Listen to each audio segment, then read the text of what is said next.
Naglabas ng pahayag ang Sparkle GMA Artist Center matapos bastyusan ng mga social media users si Julie Ann San Jose dahil sa pagtanghal nito sa harap ng altar ng simbahan. Nais ni Sparkle na opisyal na tugunan ang kasalukuyang isyu tungkol sa pagganap ni Julie Ann San Jose sa parokya ng Nuestra Señora del Pilar, simula ng pahayag.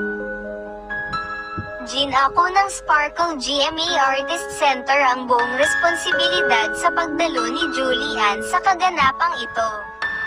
Trabaho namin na makipag-ugnayan at malanawan ang mga detalye sa mga organizers at ihatid ang mga tagubilin sa aming artist, dagdag nito. Wrong place.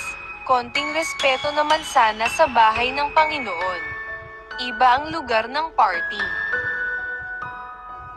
Bakit sa simbahan pa ginawa yan? Madami naman stage, ba't dyan pa talaga? Grabe naman yan, bahay ng Panginoon sinisira.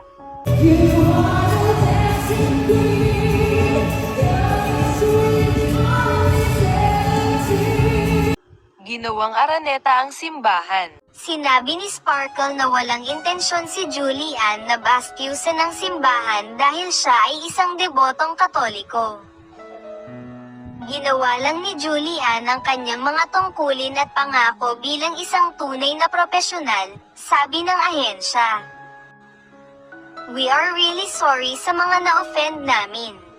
We hope that this puts the issue to rest. We apologize to Julie Ann as well.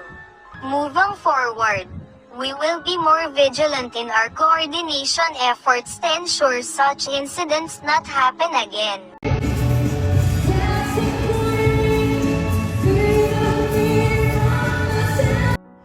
Ako ay nag-aalok ng aking paghingi ng tawad. Kahit na ang tanging hangarin ko ay magbahagi ng kagalakan at magbigay ng suporta sa simbahan sa pamamagitan ng benefit concert. Marami ang nasaktan sa pangyayaring naranasan ko at sa aking pagtatanghal na nagdulot ng pagkabalisa. Ako po ay taos-pusong humihingi ng paumanhin. Ito ay isang aral na natutunan at sinisigurong hindi na mauulit.